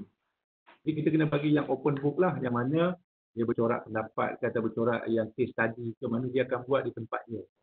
Yang tak mungkin sama dengan rakan-rakan yang lain walaupun menyelesaikan masalah yang sama. Itu kita punya panduan lah, yang 10% tu. Sebab kalau ikutkan KPT ataupun MPA, 10% tu tak boleh ditinggalkan. Tadi kalau kita nak buat assessment, mereka ni tak boleh ditinggalkan. Delivery mereka dah lah berbeza. Tapi assessment mereka kena sama, tetapi maximum time itu kita boleh olah lah. Tapi tak boleh buat assessment bentuk lain. Itu pandangan saya lah. Okey? Okay. Dr. Prof? Prof? Ya. Prof, saya nak tanya berkaitan dengan pelajar yang mengikuti praktikum. Bagaimana pandangan Prof?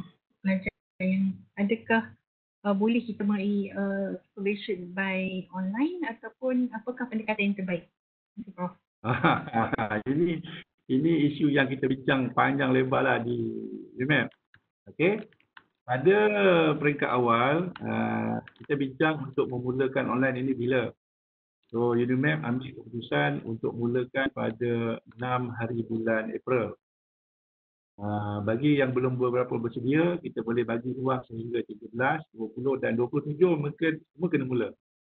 Dan nampaknya boleh katakan 100% telah bermula pada 6 hari bulan April itulah.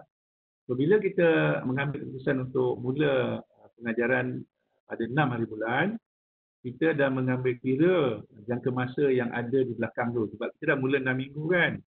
Lepas tu kita tolak 1 minggu tadi break. Lepas tu kita akan buat online lebih kurang kita kata 7 atau 8 minggu. Lepas tu kita ada 3 minggu untuk mereka yang nak buat, yang tak tukar final exam kepada continuous assessment, kita ada ruang 3 minggu. Tapi khusus itu mestilah semua pelajar nak ambil FE. Kalau pelajar tak nak ambil FE, maka pemeriksaan 3 minggu tu tak ada lah. Kan? Lepas tu, kita rasa ada cukup masa untuk pelajar pergi latihan industri atau internship lah. Belum kita buat masa perkataan competition pada bulan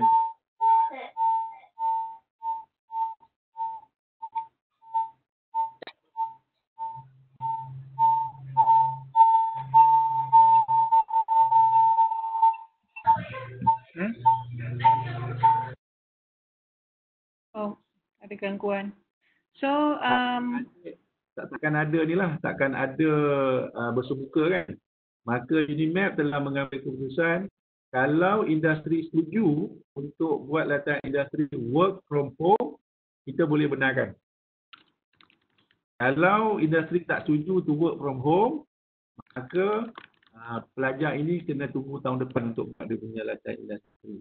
Satu lagi, kita boleh benarkan pelajar buat latihan industri menggunakan company anak syarikat yang kita ada. Contohnya kita ada University Holding, universiti punya cuti USB ataupun ada yang berkaitan dengan industri, mereka boleh buat secara dalaman dengan syarat-syarat social distancing dan sebagainya. Itulah.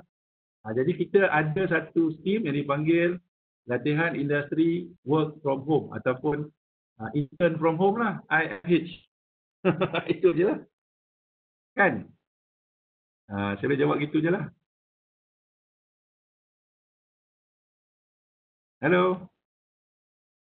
Hello, Prof. Ya. Okey. So, adakah semua telah menjawab soalan-soalan tadi daripada partisipan? Alright. So, Prof, ada possible tak kalau macam mereka ada soalan-soalan lagi daripada partisipan, so they can just email it to you?